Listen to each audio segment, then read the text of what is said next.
Welcome back to the Mythic Dungeon International here as we move on to the fourth series of the day. We see Team D taking on Black Mamba here. Team D is the defending champions from the Eastern region, so all eyes are going to be on them. I'm Jack, and joining me on the desk right now is Ironic, Nagura, and Teddles here. And as we're going into this, we're also going to talk about what it means for the entirety of the tournament, getting further here, and also the consistency. We saw Team D taking home a huge amount of points going into it, 140 points. But Black Mamba, I believe, is only at 40 here. Getting into LAN is going to be incredibly important on this one, Teddles. Yeah, making sure that they pass buff, war, nerf, rogue, and making sure that they pass a company is actually very important for them for points, for trying to make a push for that LAN. We obviously saw buff, war, nerf, rogue getting a bye today, and we actually did see a company here taking down Sunsky in the most previous set. So they're looking... Black Mamba needs to be looking to win and win decisively today and making sure that they get as many points today as they can so they can get that fourth spot. Yeah, been taking a look at it right now. You know, Battle for Champion Team D obviously quite a bit ahead of their opponents here. Company, buff, war, nerf, rogue, and then Black Mamba going into it. And because we've had a number of forfeits in that first week here in Nagura, it really looks like that third, fourth slot could be wide open as we're in the second week.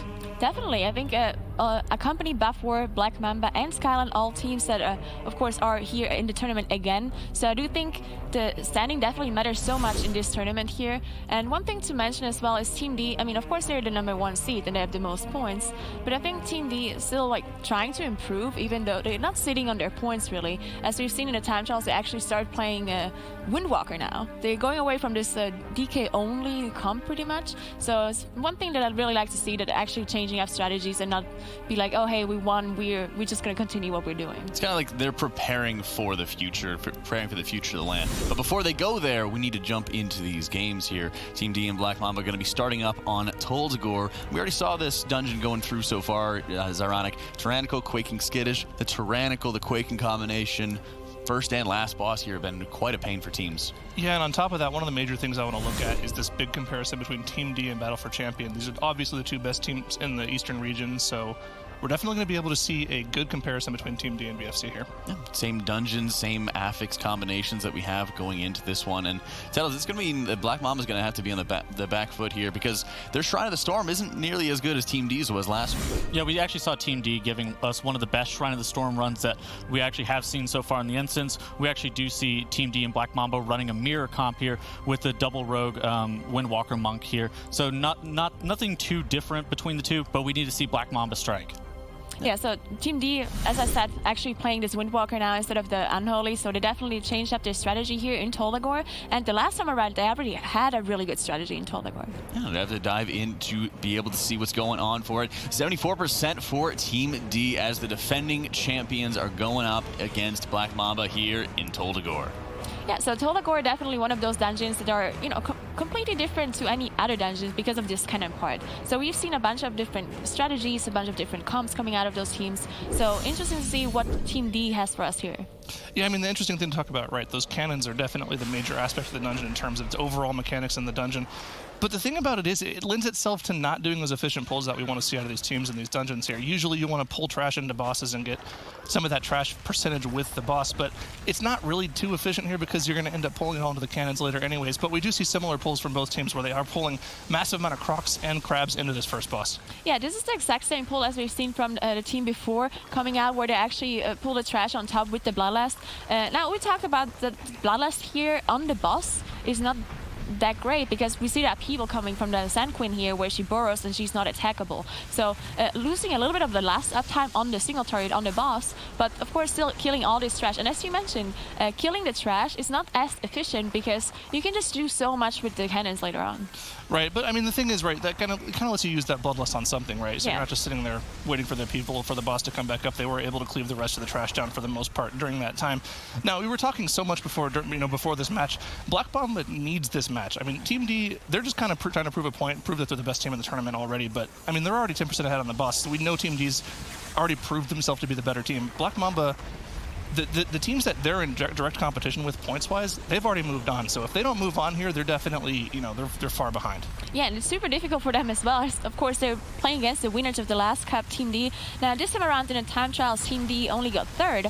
Now, mainly because of their King's Rest time. And King's Rest, as we mentioned earlier, just had very difficult affixes. So it doesn't necessarily mean that Team D is going to play any worse, but it could also just mean that maybe the adaptation to the Windwalker here, it's not really in their favor. Maybe their player still needs to kind of learn how to play Windwalker properly, and maybe that's why they got third, or it's really just the King's Rest. Yeah, I mean, even if they were kind of, out of practice with the Windwalker back then, that was a week ago, right? They've had plenty of time between then and now to practice these dungeons with that Windwalker monk, so I can't expect it'll be too much of an issue.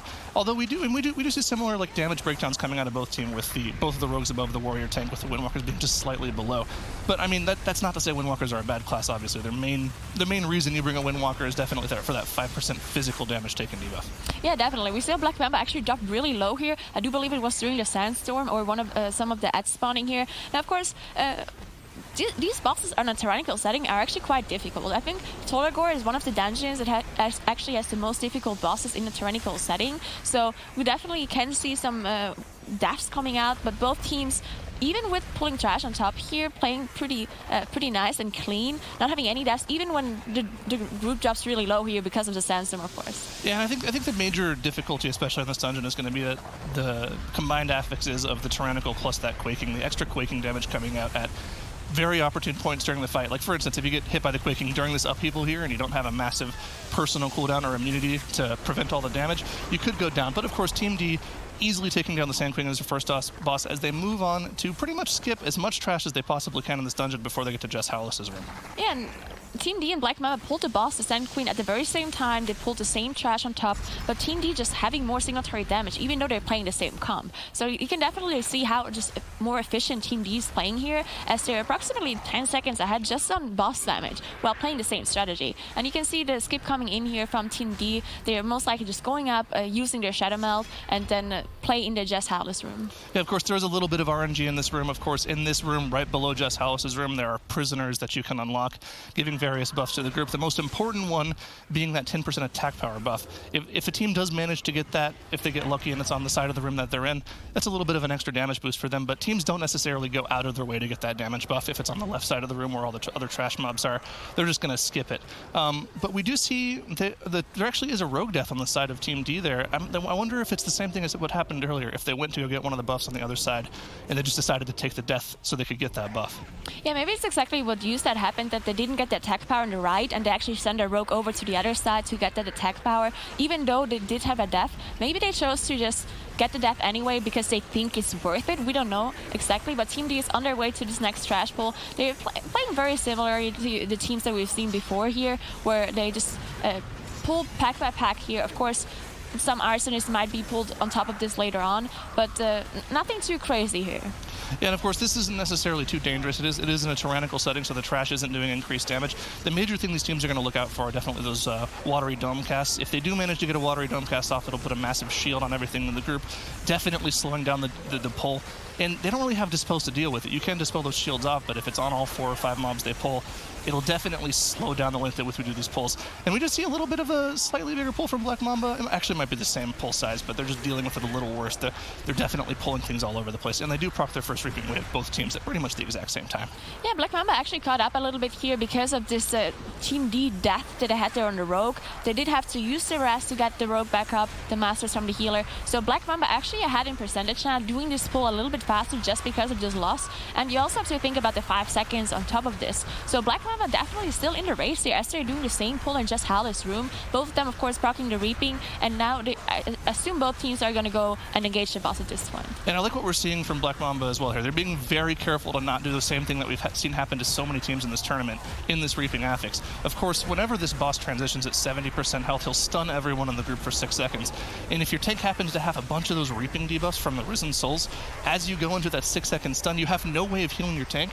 So your tank will just die to the debuff. And of course they definitely managed to make sure they dealt with all of the Reaping trash before they transitioned the boss. Very clean execution from them. I think one thing to note here on Black Mamba's side is that they actually pulled the boss through the cage. So this is something we've seen before. So they actually on the end of the room, they didn't go all the way around to pull Just Howless. They stayed on this side where they are right now and pulled the boss through this cage. As you can see, it's closed on the left side right now. Probably something like a T-wave coming out from the monk to pull the boss through the door. Then the boss walks all the way over. The problem is the boss actually pulls the trash while walking over, as you can see the trash coming in right now. Now they have to deal with this trash on top of the boss, so it can get dangerous because there's also C speakers and stuff like that that can be pulled. Now, of course, the thing to remember is that we've had this same pull done in the past, but those trash mobs will stay in aggro with the block warden until the block warden dies. So they don't have to worry about them until that block warden dies, but they are going to be in combat with that trash mob pack for the rest of the dungeon, so they will have to deal with it. I believe in the past we had the bursting affix, which forced that the block warden can die to bursting. So if the block warden is no longer there and the boss does pull that trash, it will get aggroed to the group. But because we aren't in that bursting affix, the block warden is able to stay alive and kind of tank that pack while they're able to DPS down Jess Hallis. Here we see Team D slightly behind in boss DPS, even though they pulled the boss quite a bit later. So the Team D still on catch-up, but they, as we have seen before in the Sand Queen, they actually just did have more single target damage. So definitely the option here to catch up for Team D at this point. And of course also you have to mention that 37% trash on Team D, while Black Mamba only has 26. And we see some deaths coming in from Black Mamba here. Yeah, these 2 deaths are actually so bad. The healer going down means the tank is instantly going to die because he did already proc his cheat death trinket, and the healer going down, they have no battle risk for the healer. It's going to be an entire group wipe. There's absolutely no chance of them actually dealing off with the 30%. Now, important to note, that Windwalker monk was able to get out of the group, but he did actually die to the torch buff. If he was able to accurately reset the boss, he could have just rezzed the healer, and the healer could have rezzed the group, but because he did go down, they're all going to have to run all the way back, do all the same skips they did earlier in the dungeon. This is just going to be a massive time sink from them. This is not what you want to see from a team that pretty much has to win this to stay in chances for the first land. It's just a disaster coming in for Black Mamba here, and this is pretty much the same thing that happened to the teams that were trying to sneaky pull in other regions as well. We've seen some teams trying to pull this boss pull through the cage in the western region as well, and they've just ended up wiping and having some mobs getting pulled, C speakers having those casts getting off, or arsonists killing the tanks, or Sanguine dropping and healing the boss. So there's definitely a lot of things we have seen with these sneaky pulls coming in, and also for Black Mamba here, definitely just so much time that they're losing here, while Team D is already done, and they're gonna do the cannon part now, catching up so much with the trash here. Yeah, I love this POV we have of the tank. You can see all of the meticulous things the tank has to do to make sure he's pulling every single one of those mobs at the same time, so that they all come out here pretty much at the same time. Now, they will have a ring apiece to make sure they're knocking back everything, keeping it stacked up for that cannon, but just goes to show what the tank has to do while the group just kind of stands outside and waits for the mobs to come out. Of course, we've mentioned this many times, once Jess Hallis goes down, you're pretty much done with the dungeon for trash. You're going to pull everything you have in the dungeon to these cannons, and they're just going to mop up all the trash for you.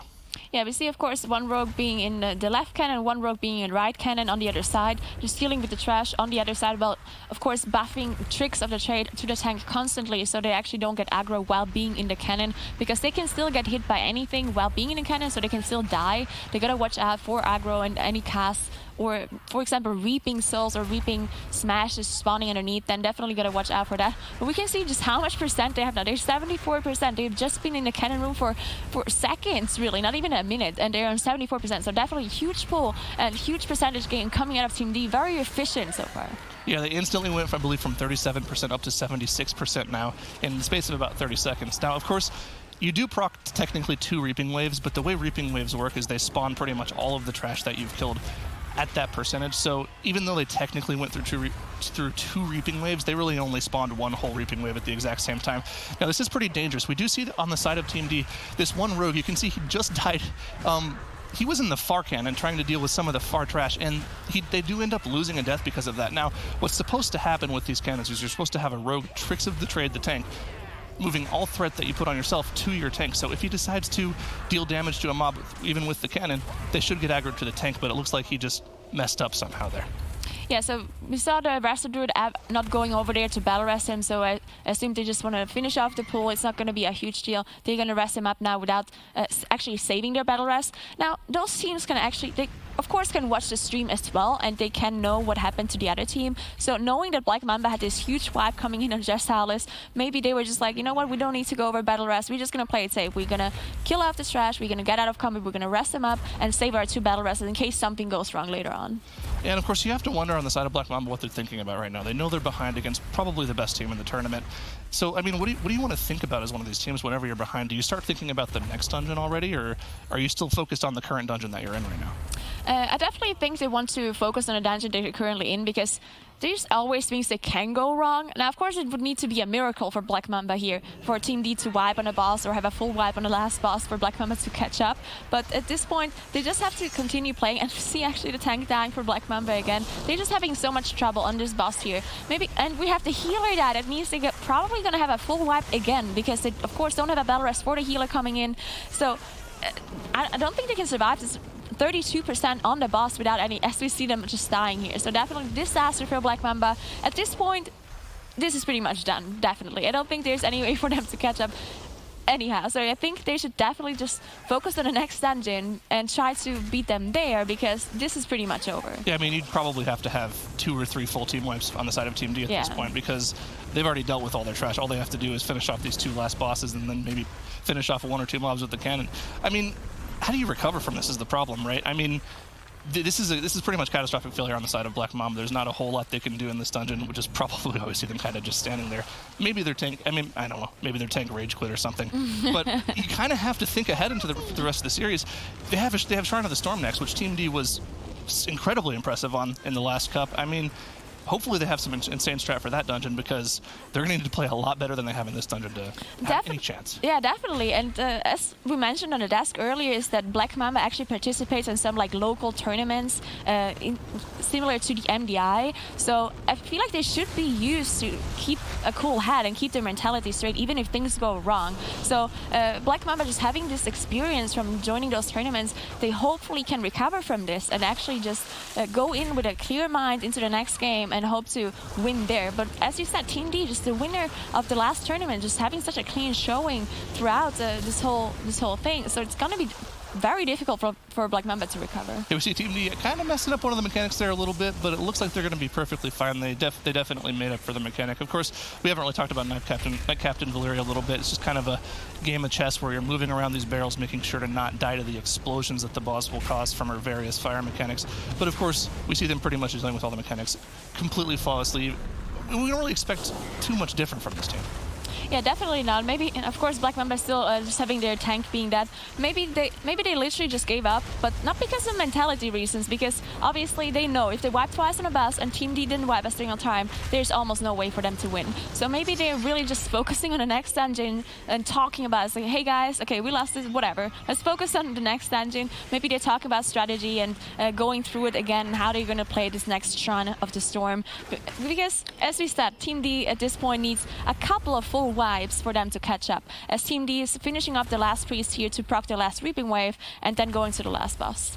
And of course, they are opting to just finish off the rest of the trash here. They could pretty much choose either of the two things. Usually we'll see teams opt to go to the boss, finish it first, and then deal with the rest of their trash, so they don't have to deal with that 5th Reaping Wave at all. But they are able to just move past these Wardens, Shadow Meld that 5th Reaping Wave off.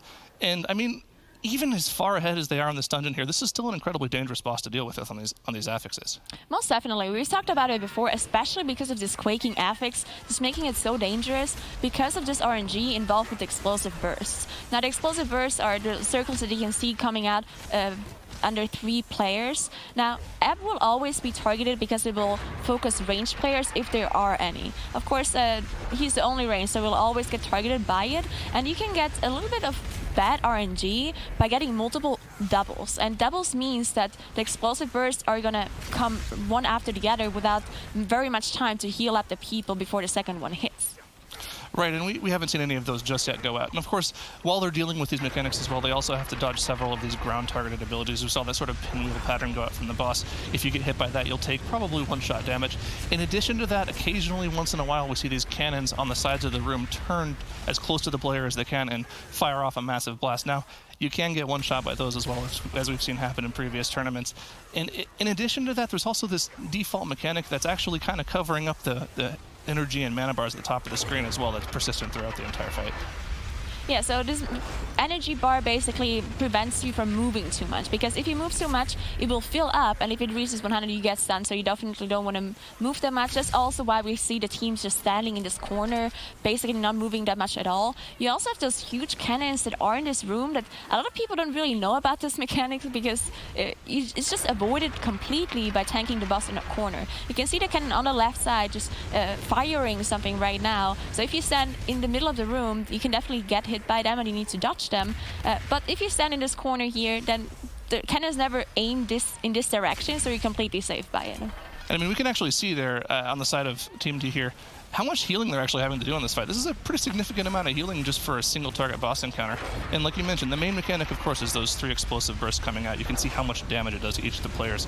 In addition to that, one of his 2 modes also leaves a nasty dot, as you can see on those 3 players on the left after they get bursted down, which is probably the most dangerous part of the fight if you get a double blast with that debuff on. Yeah, they're actually getting a double right now with a quaking, so they're going to get another explosive burst right now. As the thing to watch out for here to see if they get a double or not is to look at the Deadeye cast, because the Deadeye is the first cast in his kind of rotation of abilities, and if it's going to be an explosive burst after the Deadeye, then you will always get a double. So you can see the Deadeye now. If it's an explosive burst, it will be a double, and it's not, so they're safe.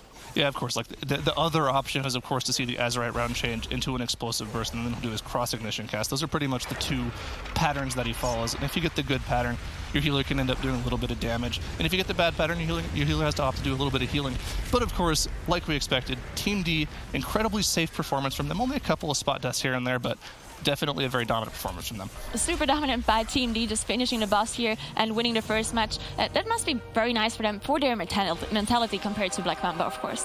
Team D taking a very fast game 1 here, around 17:30, and it's not perfect apples to apples to compare the Western region to Eastern times. They do have different affixes, but they do still have Tyrannical here, Tettles, and 17:30 is a very impressive run. Yeah, especially by comparison to what we did actually see from Battlefront Champion earlier today. The 17:30 from Team D was also a very respectable time, and it puts them in a position to where they're able to compete really competitively with Battlefront Champion. We saw a couple deaths here and there from Team D, but if they clean those up, they will have a very, very fast run. So the story of the game, they end up being kind of neck and neck, Team D and Black Mamba do. Black Mamba end up pulling a pretty aggressive Jess, and they end up having the tank go down, and they end up having pretty much a full wipe from that, and they end up wiping multiple times to Jess, as we did actually see.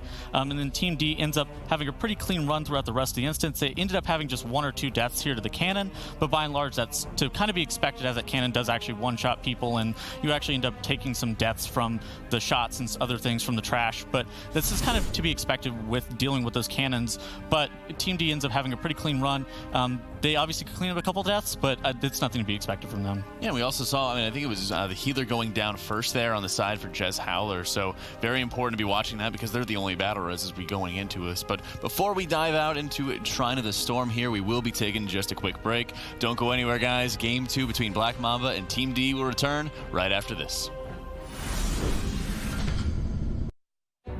Defending champions Team D have taken game 1 away from Black Mamba on Dagor, and now they're moving on to game 2 here in Shrine of the Storm, a dungeon that they absolutely decimated in when we were on 8 teams here. Is ironic.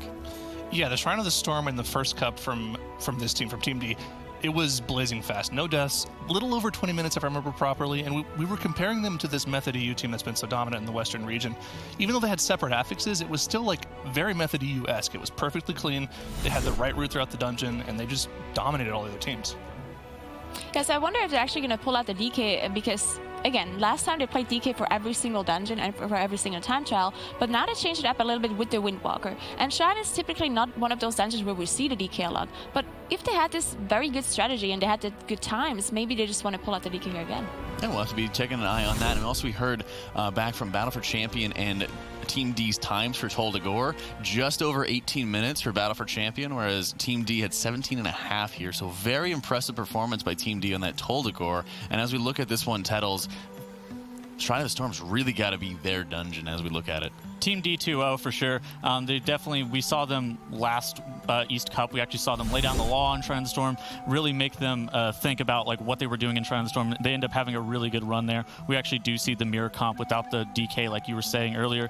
I actually do think Windwalker Monk double double rogue is actually better for this instance as a whole.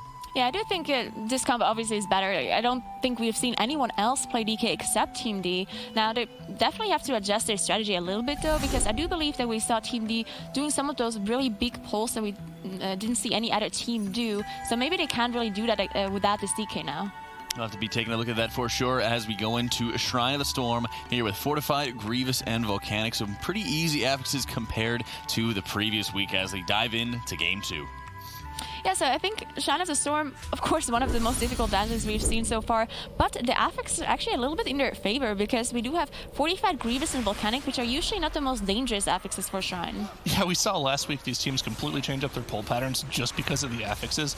They opted to go for this caster-heavy part of the first dungeon instead of going for the melee-heavy part of the second part of the dungeon, just because they didn't want to deal with that necrotic affix. But, I mean, we're already seeing sort of this more Western strategy from Team D where they're actually doing the same pull as I think Method EU did, where they pull everything down to this cauldron, snap it, and then their tank will just kite forever. Yeah, this is definitely something we've seen from Method EU, and we've also seen the same point of view where the tank is just like standing up the stairs, making sure to somehow go into line of sight and out of line of sight to make sure he doesn't get hit by those water blasts. Now we see Black Mamba popping their last, while Team D actually saving their bloodlust.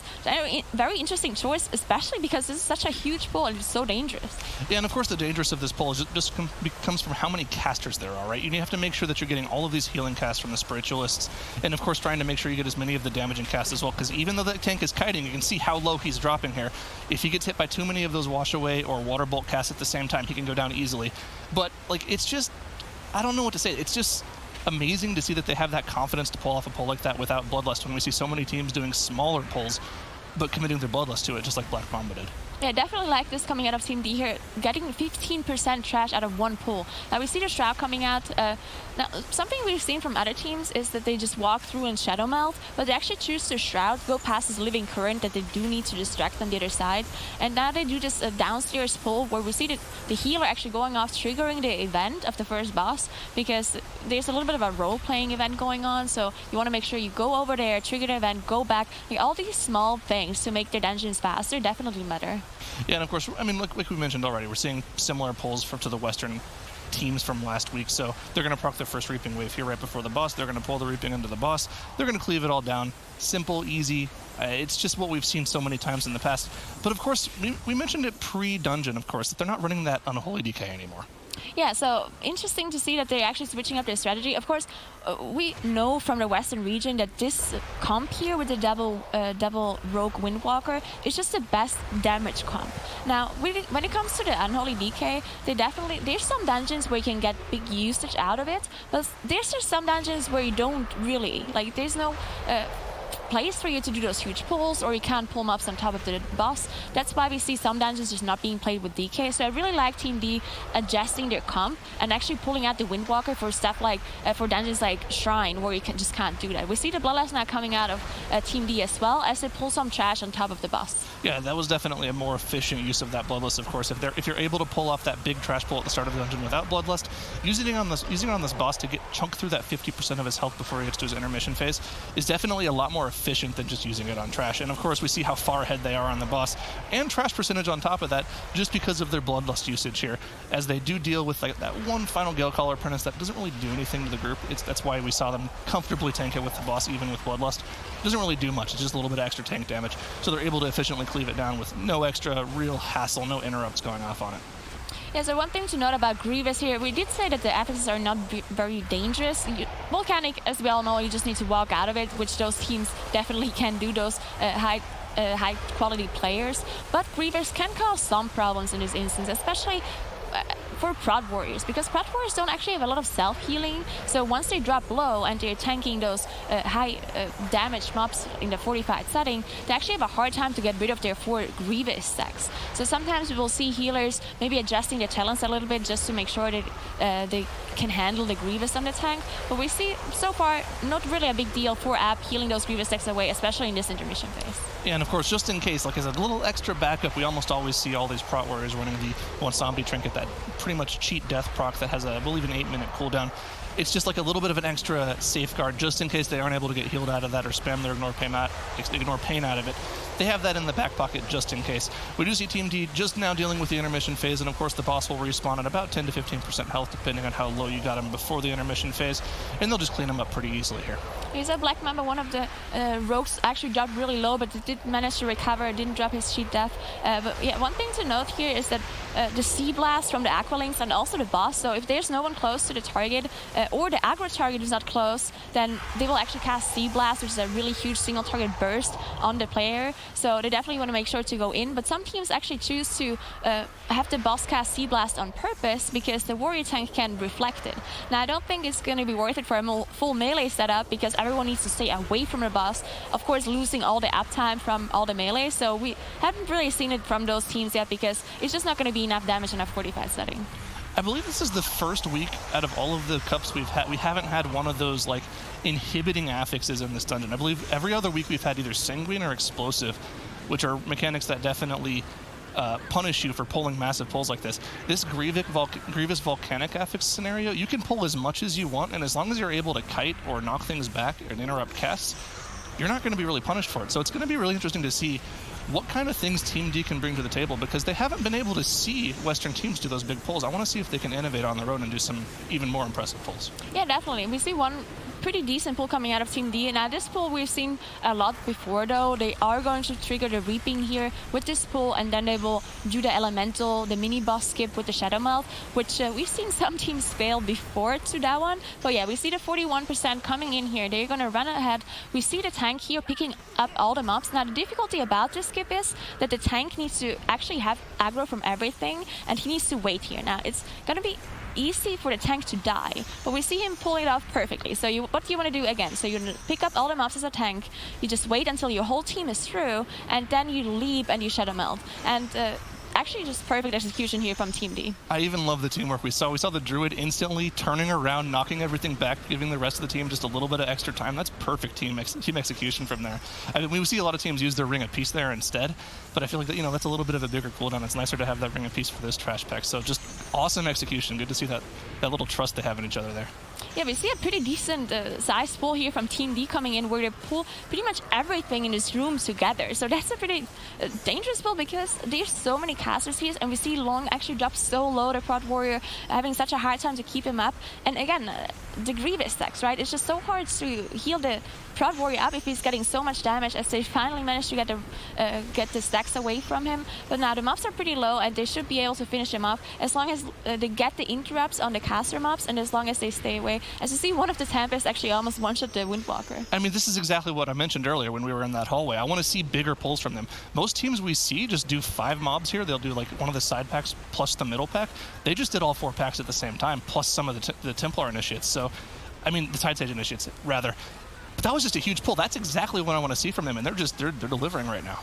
Yeah, I do believe that they can pull the last trash here into the boss, as we can see it happening right now. Now, those initiates don't really do anything. They are affected by all affixes, though. So if you have something like Bursting, as we've seen last time around, or you have Sanguine or Bolstering, anything like that, you definitely want to make sure that you don't pull them into the boss. But none of the affixes, as Cyro said earlier, affect these pulls here. That's why we see the initiates just all being pulled into the boss and gaining extra damage here, on top of having the rogues, of course, getting Hama points, and getting the tank as well, getting a little bit more damage, and definitely worth it here for Team D.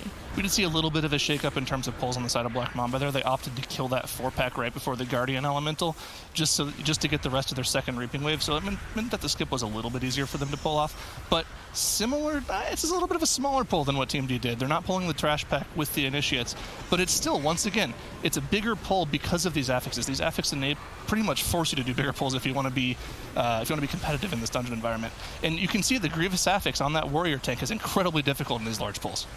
Yeah, we see on Team D side, they are, of course, on the boss. They have a lot of single target damage, as the Galecaller Fae is almost about to die here on 20%.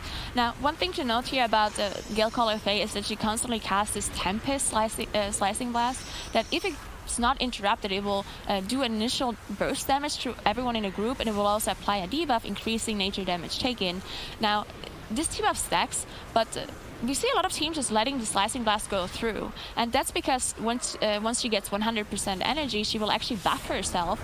And if the Slicing Blast is interrupted while she has the buff up, then you will see those tornadoes, as you can see, going around the room. Now, with those full melee teams, it's actually very dangerous to have a lot of tornadoes up at the very same time. So you want to make sure that you actually just let some of those Slicing Blasts go through when she has the buff, because it's not going to straight up kill you, but you don't have the tornadoes in the whole room. Yeah, it's definitely a little more dangerous on Grievous week to do that, because if you do get hit by any one of those Slicing Blasts, it will bring you below 90% health, turning on that Grievous affix. So if you aren't instantly healed above 90%, the Grievous could start stacking and posing problems for your healer. But since they do only have Brother and Ironhole left, and he isn't really necessarily that dangerous outside of tank damage, we do see Ab the healer getting ready for the next pull, getting ready to set up that big Enforcer pull that we see so many teams do. Yeah, we saw the patrol being pulled here by Ab, so he pulled this one Enforcer that patrols around in this area. Now, it pulled him a little bit late, probably because of the route that the Enforcer was taking. Now, I don't like this too much, because Ab actually could have went there earlier while they were fighting the boss, could have rooted the Enforcer when he was in a good spot, and then pulled him earlier, because now they're losing a little bit of time here to just finish up the Enforcer while the boss is already dead. But obviously they're still very far ahead compared to Black Mamba. One of the things I'm interested in looking at their Bloodlust timing usage, usually this is a 3 Bloodlust dungeon. We see teams doing this dungeon about 22, 23 minutes. So if they Bloodlust right away, which we saw Black Mamba do the typical style of Bloodlusting right away, you're going to be able to get a second Bloodlust pretty much on cooldown on the second boss like they did here. And then at the end of the dungeon, you'll be able to get your third Bloodlust in the final phase of Volzith.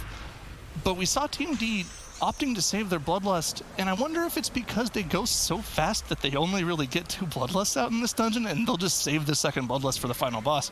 I mean, if they do, that would be incredibly impressive to see, and we'll have to come back to that later when we're on Volzith to see if they still have that Bloodlust available. But I do think so. I mean, they're just so far ahead. Definitely. They're 11 minutes into the dungeon, and of course, they're already like on this last bridge, only 2 bosses left and only 40% trash left, as they actually saw a tank death coming in from Black Mamba. Now, this is what I mentioned before. Now, you can see all those tornadoes in the room. This is because Black Mamba chose to probably interrupt most of those slicing bursts. But you actually had the tank die to one of those tornadoes, because you can see this thing on the floor that actually increases the speed of the tornadoes, and it's just so difficult to dodge all of them. So definitely better strategy coming from Team D here, as they do a huge pull on the bridge where they actually pull both of those dangerous packs. I mean, we talk about this all the time. These packs on their own, just the 4-pack on their own, is incredibly dangerous to deal with. You have to make sure you're dodging all of these frontal mental assault abilities. If you get hit by just one of them, you're stunned for 5 seconds, and you take a massive amount of damage.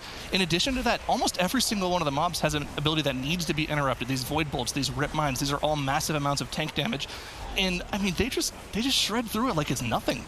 Yeah, so I was saying maybe Team D has to adjust their strategy here in the Shrine, because they don't have this DK anymore, right? And this is a pull they did last time with the DK, and we mentioned that this is something they can pull off because of the DK in their group. But now they actually don't have the DK, and they're still pulling off these huge pulls. So definitely respect to Team D for just doing those huge, dangerous pulls without actually having the DK burst AoE to deal with them fast. They just have so much control with their ring coming in, with their CC coming in. So respect to Team D, as they're on 76%, just only have to deal with these dwellers, and then they can go off to the third boss. And of course, dealing with all of these dwellers will proc their 4th and probably final Reaping Wave they'll have to deal with, but chances are they'll just Shadow Meld it to move on to the 3rd boss here. We do see the 2nd boss just now going down on the side of Black Mamba, but it kind of seems like they're just kind of doing the old strategy that all teams do. We talked a lot about in the 2nd West Cup last week about how we wanted to see teams kind of innovate and come up with new strategies from week to week. And it seems like Team D is definitely doing that in this Eastern region here. They're definitely doing a completely different strategy than what we saw from them in the first Eastern Cup. Yeah, so they proc their 80% Reaping here, and I do think there's actually something very interesting going on Team D's side, because they did use their Shadow Meld, but some of the mobs didn't de-aggro because they were too close from the bridge. But then we actually saw a very tiny snapping spot coming in, where the warrior actually jumped on one of those benches, and he got all the Reaping mobs to snap to him. So definitely a snapping spot I've not seen before personally. So very well done by Team D to figure out these spots to get the Reaping there faster, the one that they didn't manage to Shadow Meld. And you got to imagine at this point, I wonder if their time in this dungeon is going to be tied to how well they're going to be able to immune the debuff on this boss boss. We do see it go on the monk, who is unable to immune the debuff. But of course, the way that debuff works, the way the Ancient Mind Bender works, is he will mind control one member of the group, and once you get DPS down to 50% health, you are broken out of the mind control. Now, the more traditional way to deal with that is to run through these purple void balls we see following the players around, but he opted to just jump in the pool instead and take damage from the pool, which is kind of interesting to see. Yeah, so usually 5 of those void balls that you can see running around in his room are not enough to get a player out. So maybe that's their strategy, to just have the first person who gets mind controlled just jump into the pool because there's not enough spheres yet, and then have the second person just take up, like soak all those spheres and get out of just soaking them, as you can see the rogue doing it right now. And obviously there's no range DPS really, because those spheres follow players, right? But as a melee, you don't lose any damage from moving around. So the tank can just keep moving the boss around, you kite those spheres in a circle, and no one is losing any damage, really. So definitely a good idea from them to just have them jump into the pool. Right, and by completely skipping that first wave of 5, you pretty much are able to only break yourself out using the void balls for the rest of the fight. So if we do get this third Ancient Mindbender cast here, they're going to instantly break themselves off by running through the rest of these void balls here. I'd be surprised if they get it, though. They're shredding through this boss's health pretty quickly, and like we mentioned earlier, they still have that bloodlust available to them. Yeah, definitely. You can see, just look at the DPS numbers, right? These are single target numbers. They're just doing so much damage, all 3 of them. One thing to note as well, that they do have one Acer Rogue and one Outlaw Rogue. Now the Acer Rogue, usually, we've seen it a lot in Shrine. They do have the slow available to them to make kiting a little bit easier, and they do have rogues. For AoE, Asa is actually really good. As we can see, the Outlaw Rogue actually beating the Asa Rogue on the single target. Now, of course, Outlaw Rogue can be a little bit RNG. If you just roll 5 buffs all the time, you're going to do more damage as if you're being unlucky. And as they're going through this sort of underground river here, approaching the final boss room, you kind of have to wonder, you draw a comparison to the Western region. Are they good enough to compete with Method EU? I mean, we've seen similar pulls out of them. We've seen that first full room in King's Rest pulled by Team D. We've seen similar innovations gone through. Is this going to be the answer to Method EU from the Eastern region? I definitely do think that Team D can compete with a lot of the Western teams, as we can just see. As you said, they just are innovative. They have new strategies coming out. Some Western teams that are not the number 1 or number 2 seed, they actually just copy the number 1 and number 2 seed strategies. So seeing Team D here actually having their own strategies and also copying some other and being adaptive, it's just very good from them coming out, as they actually do something very interesting here, which we didn't see before. Yeah, we never see teams pull this trash before the boss, which is interesting to say the least. Usually we'll see teams abuse the boss's damage buff that it'll put on the healers, but that's definitely an interesting thing. We did see, I believe, on the side of Team Black Mamba that their tank went down and released, putting him at the start of the dungeon, so he doesn't have any way of meeting up with the rest of the team. They're pretty much out of the dungeon unless Team D decides to just uncharacteristically feed to the final boss falls with the Whisperer here.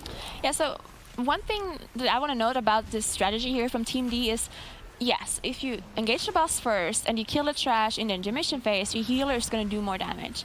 Now, if you have the buff on the healer, though, the healer can very easily get aggro, even without Skittish. So if you pull the eel packs on top of this middle pack, as we've seen from Team D right now, then the healer can't really go in and DPS that much, because if you get aggro from an eel, which very easily happens if the healer just does so much aggro and damage, then you're just gonna die immediately because of the buff reducing your max HP. So I do think by just pulling all the eels on top of the other mobs that we've seen from Team D here, maybe just a time save, because when the healer has the buff, we just pull a little bit slower, because of too many eels will mean that the druid can't really DPS. You know what it could be, actually? A lot of these classes are 2-minute DPS classes. And if you're able to use your cooldowns, your 2-minute cooldowns on that pack of 3 mobs, then you go to the boss, deal with the first phase, then you deal with the intermission phase, then maybe deal with a couple of eels. Your 2-minute cooldowns are going to be back up for the Bloodlust boss burn. So that's what it could be. I could be a little bit off in timing, but that would make the most sense to me, as we do see them come out of the phase and just instantly go right onto the boss. They're not dealing with any other trash. They're popping their Bloodlust, and they're going to try to burn this boss down. Yeah, so they definitely can one-phase this boss. This is why we see most teams just saving their Bloodlust for this very last boss here, because if you don't kill him fast enough here, then he will go into another intermission phase, and it will just cost you so much time. So last week, we actually, 2 weeks ago in the first cup, we actually saw some teams failing the damage check, but I don't believe Team D is going to fail the damage check here, as they have such a fast time. It's 18:30 right now, and I believe the fast time was 20 minutes something. So if they finish the boss here, as you see App dying here, they don't have a rest for App. They can definitely finish off the boss, I do believe, but they don't have a shell rest here, so something can definitely go wrong. Yeah, of course, that death is definitely dangerous for them. He's doing as much damage as a DPS can. The only thing we have to watch out for, if they can finish off this boss, this last 4% before he gets his intermission cast off, they'll be fine, and it looks like they're just barely okay. They can just res up the healer and deal with the rest of the trash.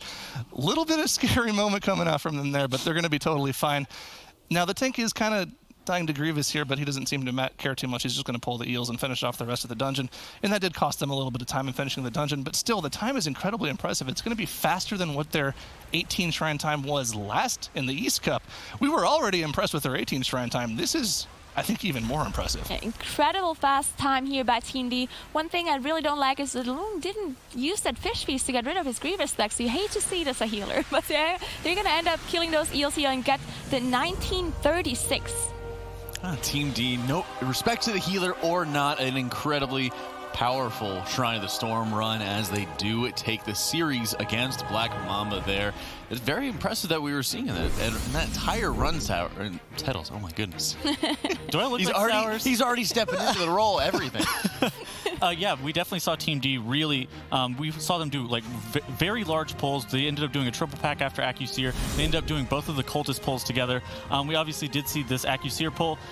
This is very strong. We actually did see Team D, and this is the triple pull that I ended up talking about, the triple apprentices, all the iron holes, making sure that they do those mobs. Then they end up doing their Shadow Meld skip excellently. We saw a lot of teams wiping in the Western region just to missing that skip with that elemental. They ended up doing the bosses incredibly quick. They end up doing both of the cultist packs together, and they end up just ending off the boss with Volzith very cleanly. Even though they did end up having a death at the very end of the instance, they ended up having a very solid run, and they ended up actually doing it faster on a 19 than they did an 18. Like, that's impressive. Yeah, man, at this point, it really shows the growth of the team. But as we're looking at this here, Tettles, you really highlighted some of those larger pulls as we went into it. But it begs the question, and Zyronic and Niguri, you guys kind of talked about it as well.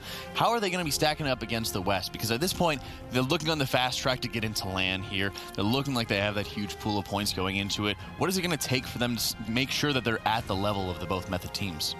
I think it's still very difficult to compare Western teams and Eastern teams just because they have different affixes. Now, in some dungeons, affixes matter more than others, but I do believe this shrine time, even though they did have the fastest time, as we talked about earlier, the affixes were kind of a non-factor, so can't really compare it completely, but still, Team D just having such a good performance in all of those dungeons, and as we talked about, just being innovative when it comes to strategies.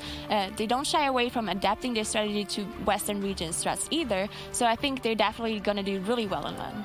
And I think the thing to look at in this dungeon for sure is definitely the fact that Team D is one of those teams that likes to push the limit. There weren't any inhibiting affixes in this dungeon. I believe on the 18 they ran 2 weeks ago was Sanguine Necrotic, both of which kind of hinder the amount you can pull, right? But this is Grievous Volcanic. It doesn't slow you around at all. It doesn't slow you down at all. And they kind of just pulled as much as they possibly could. They pulled everything together at once. And that's kind of what I'm looking for a team to be like, okay, we're LAN ready. We know what we're doing. Yeah, at that point, they very well could have played safe. They very well could have just said, oh, okay, we saw that wipe or something like that, being able to watch it, even with a delay, knowing that they could just play safe if they wanted to. But they kept on following with their strategies there. And it'll be interesting to see when we go into that LAN format, because there is going to be some variety as we go into it. But Team D does take that series, sending Black Mamba down into the lower bracket, where they do get a bye against Team No Name here. So we will be looking at Battle for Champion going up against a company.